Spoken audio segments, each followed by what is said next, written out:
All right, well, that was exciting, huh? I have nothing prepared, so if you guys just want to start firing away. When did you first target Young? You know, I think, really a couple years ago when our area scouts went through, Robert Haynes went through, they really liked him then. And then just over the last couple of years, the study of him was something that they really felt strongly about. When we met in February, there was just overwhelming conviction for him during our draft meetings. Coach actually had just gotten here at the time. He's putting the staff together.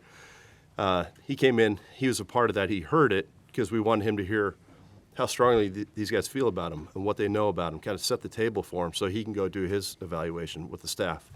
So we were a little bit further ahead. But throughout the process, he checked every box that we had. We tested him. We talked to him. We had dinner with him. And just every time we met with him, we felt more and more convicted. And we liked all the guys, but Bryce was a guy that we really felt strongly about. So when you guys knew that pick, when you had that conversation on Monday, what was that conversation like? What was the reaction between you two? Well, he likened it to a proposal, so that was interesting. It was quick. It was literally it was pretty obvious. We already knew, but I went in, just asked him. It was really a 5-second conversation, and then we moved on to, okay, what's the plan next? What do we do next? Frank, did you take a little more convincing just because of his size? You said at the combine it was an issue. Where'd you ultimately come down on that? No, where it wasn't like I took more convincing. I just am always committed to the process. And so, listen, Scott couldn't have handled this any better. And like he said, it was very clear. I got hired, and then a couple weeks later, we were in draft meetings, and I sat in this meeting that Scott's running, and they're talking, and Scott and all the scouts are talking about all the quarterbacks. They're reading all of them. We're watching film.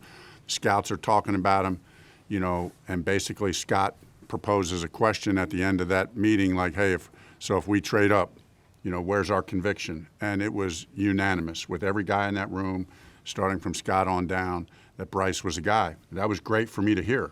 But what I appreciate about the way Scott handled it, it was like, hey, and he's like, Frank, you take your time. You hear how we feel, but, just you and the coaches get after it. And, and it wasn't much convincing. You just watch the tape. There's a lot said about the size.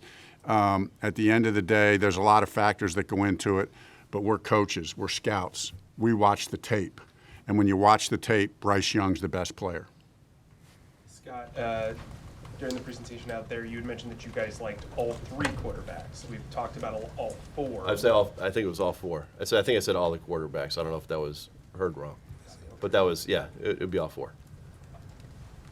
I guess from your guys' standpoint, when you were breaking down the games of each one of these players, was there a play or something that came up constantly from an on-field tape perspective that you guys kept going back to? There wasn't one play. That was just it. I mean, there were lots of kind of highlight plays, but, there were so many. He's had such a prolific career, and he makes all the plays. Every kind of play you want to see a quarterback make. Situationally, in the big moments, he makes the little throws, the big moments, the big throws, so they're all over the tape. You mentioned about 20% of your offense would be adapted based off of your quarterback. What does the offense look like under Bryce Young?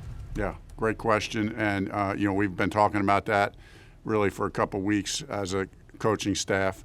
Won't get into all the particulars, but that's what we philosophically are asking ourselves. Going back and watching his tape even more now, watching it not just from an evaluation standpoint, but what was he he was so good at so many things in college, but we always like to look at his college tape, see what concepts that he was really good at in college that are already in our offense. That's a good starting point, and then see the kind of plays that he makes, how he likes to throw the ball when he's throwing certain routes, what style of concepts. There's a lot of different, we call families of passes. So that'll be what we'll do over, really from now until training camp. Right. How much did his resume of lifelong winning matter? It mattered a lot, and that's one of the things that Scott really was clear on from the start, right? I mean, that this guy's a winner. And he's been the best player on the best team against the best competition from the time he was, 8 years old, literally. So, yeah, it meant a lot. In you guys' eyes, does Bryce come in as QB1? You know, Scott and I have talked about this, and you know, right now he'll come in, and we're gonna, you know, he'll have to earn it. You know, he'll have to earn it. Obviously, that's the way it should be, and so we'll know when the right time is. That'll be a decision that Scott and I and the coaching staff, you know, will continue to look at. But listen, he's got enough going on right now. I just want him to come in and learn the offense, and not have to worry about stepping into the limelight and doing all that. Just come in, learn the offense, get to know these guys.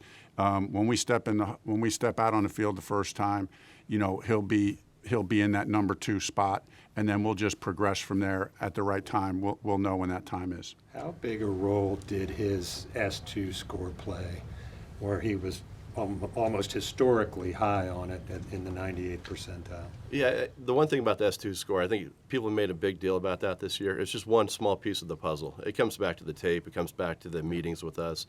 You know, how do they do with the coaches on the draft board? You know, or not the draft board, in the you know, on the board, in the boardroom with them.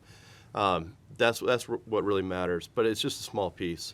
It's a nice piece. It reaffirms things. But all it would do is like make us ask a question, go back, do we miss something? If it was different than what he had.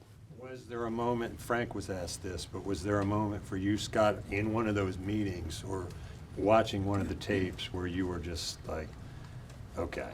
Yeah, I think, you know, during that dinner that we had, you know, we had asked him a question, and then he just went on. He went on for about 10 minutes, and it was not just answering a question, it was the level of detail in that, and just how precise it wasn't something that he was kind of making up as he went to tell a good story.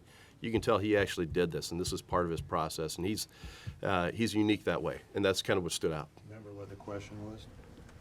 I think it was like what are your practice habits during the week, or what is your process during the week? And I think he started like on a Sunday, and he went on and on. He got to about Tuesday. It was like 10 minutes into it, and we just said enough. So At one point, Scott and I and Mr. Tepper kind of made eye contact, like, this is crazy. And in particular, like Scott is saying, you know, he got into how he was studying the film and some of the things that he said about that. Like Scott, we just, you know, I looked at Mr. Tepper, he looked at Scott, you know, it was like, this is like next level stuff. And listen, we've all been around and we've all heard good stuff. The other guys said good stuff too, but like this was just at a level that was different. yeah. We'll take a couple more. We'll take a couple more. 2 minutes. Scott, what kind of feedback did you get from Saban about him?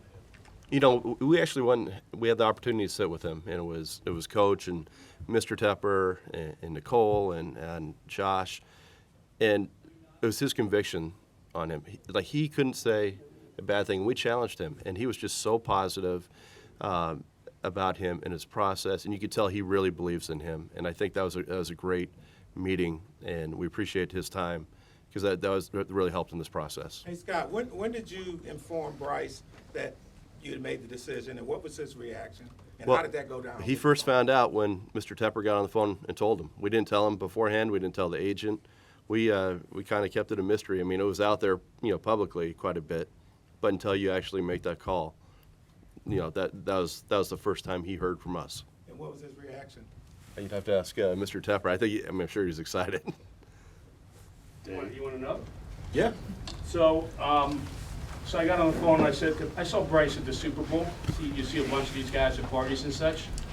So I saw Bryce and I said, Bryce, remember when we were at the Super Bowl? I told you we were going to pick a quarterback. And I wasn't kidding.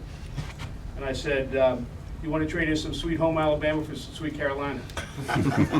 So he was just excited. He was like, I don't know if you could see him on the screen, he was like a little tenseness in his face, but then he was like, you could feel him just like, I'm so happy sort of thing through the phone. Why did you guys wait so long to tell him? Why not tell him a day or two before? Why keep it under wraps? Why not? Other questions? Dave, you set the bar high out there for him. I know that's been your goal since you got here, though. But mentioning the Super Bowl, could you elaborate on that? Well, when we went through the process of quarterbacks, listen, just as you guys know, we went through a very deep process with the head coach, found what we believe is the best head coach we could find, and then set the head coach free to get the best staff he could find. Okay, so that was what we did. So And then when we're going through the process of these quarterbacks, you know, one of the questions we ask ourselves is, which one of these guys will be, you know, a guy that can take us here? What's the probability that this guy can take? Because there's no sure thing. So, not to talk about all the different guys, but we thought this guy had the highest probability of winning Super Bowls.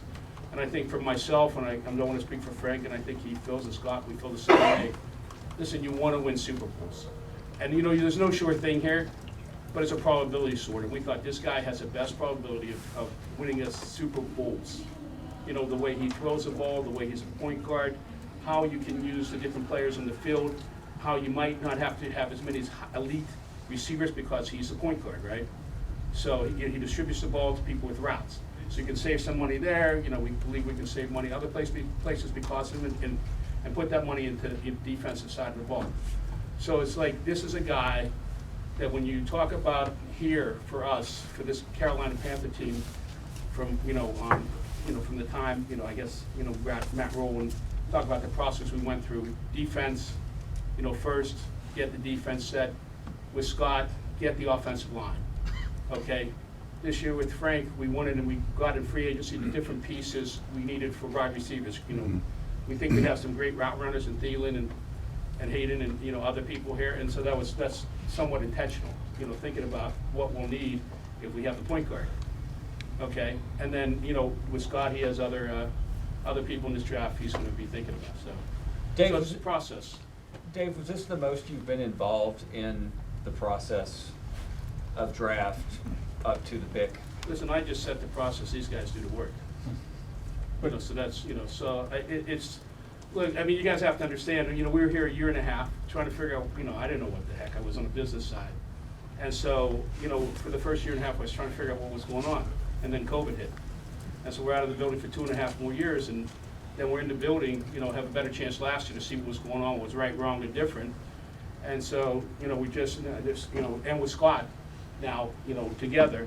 And so we just, went through the process. We wanted to, a certain head coach, a certain type of head coach, and we wanted the guy that could find the best head coaches and could attract, the best position coaches that we could possibly, get. And Frank ran a fantastic process for finding these guys. And look, I mean, I give great credit. I actually complimented Frank today. I don't give him compliments that. That was Like first. one compliment this year. So usually it's a compliment, I take it back a little bit somewhere else. But it was a straight out compliment. He went through the process, found the best, really, really tirelessly looking for the best person, not the person he knew, but the best person out there. And I think it's reflected in the staff we have. So it's a great testament to him. What Scott was talking about, there were discussions about trading up, and you were vocal about being aggressive and trading up for number one. Can you talk about that and why that was important to you, to not just jump to maybe 2 or 3, but to number one? Well, the way the process worked, I'll tell a little bit about the process. So it was basically, and Scott's a better one to tell the story because he's really more. I'm on the outside, I'm like I don't know if you know this at all, but I know something about numbers and stats and stuff like that in my head. So I can figure out this stuff, that stuff. A lot of stuff I have no idea. And one of my great strengths is and I'm getting stronger at this, by the way, is knowing how stupid I am sometimes. Okay, so when we were in there, we had a trade to go up to 2. And it was a 3-way trade with Chicago. And we were going to go up to 2. And the Texans were going to trade up to 1. Chicago was going to be down to 2, and we were going to trade with Chicago. And so we were waiting. We had that trade kind of arranged on Wednesday, I think, Scott. Is that the timeline? I think. Wednesday. And so, we waited. And you have to appreciate it. Like, I come from a world where you do trades, and I don't love when trades don't happen right away. So I'm driving Scott crazy. I have to apologize to Scott for this, by the way. I'm saying, what's going on with these guys? This doesn't feel right. What's going on? And so Wednesday goes, Thursday goes, we get into Friday, and the Texans changed their mind about the trade, about doing the trade, the 3-way trade. We got in the afternoon, it's Friday afternoon, and Scott talked to Poles, and basically he got a value that he would accept for us to move up to 1, and that was late Friday afternoon. And basically we knew that we had to make a decision then, because he wanted to get a trade done. We thought that there were other people, including the Raiders, that had better potential trades on the line, and if we waited, you know, they may come and jump us if we waited till that, beyond that day. Because, you know, we knew that we were the bird in hand. They knew they had to trade with us, the trade that they could like. And we didn't want to go with what we thought might be a better trade from them, because we're ninth, right? You got 7th there that wants to do it, and other people want to do it. So we all decided that this was the right thing to do for the incremental amount we could trade up. And you know, it was a joint decision. Everybody was on board with it, I think, at the time. And we knew that if we didn't do it then, we may lose it. And so we just made that decision, you know, all together, just talking it out, 15, 20 minutes. Scott called up, you know, he can tell you the rest, I wasn't on the phone, so. And I think does that pretty much? Yeah. We just called Ryan at that point, and you know, we've been working through it, and you know, the important part is just that constant communication that we had, so it wouldn't die. And Friday it was just like, hey, what's it going to take? You know, if this isn't going to happen this way, we want to make sure it happens. We want to get to 1 in order to control this decision. And you know, Ryan was great with it, and we made the trade. Hey, Dave, we'll do this last one, and get back to the draft one. Probably wisely so. Scott has been very complimentary of you throughout the process of hiring Frank, and Frank so as well with the coaching staff. And they say you have a different viewpoint than they do, and in particular the questions you ask in those interviews. What is your viewpoint? What's your perspective that's different? What do you look for? Look, I mean, I don't know if it's that different. I mean, I come from a world of analysis, okay, and trying to figure out what companies are worth, and you know, asking my analysts like deep questions. So that's the world I come from. So I just, you know, in this process, I mean, I put the best that I know. I actually am not bad at this other thing I do. I'm better at that than I am at this, to tell you the truth. But so I took some of that world into here, that analytical sort of world, and trying to think of the different factors that we want to find out beyond what these guys did. And listen, to tell you the truth, it's just one addition. You know, this is a process, and Scott and the scouts. I mean, listen, that's 90% of the work. Okay, 90%. You know, then, you know, Frank's another 7% or 8% or 9% of the work, and I add that last 1%. Okay, so just to give the credit where due, the credit's over here. And you know, this is truly a process. I can't emphasize enough. We're true to this process this time. Okay, not all the time, other past years, but this is process in the coach, process in getting this quarterback, and not leaving a stone unturned. Okay, so this is a truly, in everything we're doing and everything that we did with the coaches. And when Frank was hired, the process of, do we have the best person? Do we have the best person? And true to the process, Scott, true to the process. We're not messing around. Okay, let's say it that way. And so, but the work is here. Okay, truly. All right, thank y'all very much. We jump back to the Chance draft. we're gonna see you again. I'll get back there and see. I mean, we never know. Okay. All right. All right, thanks. I gotta get back to the draft.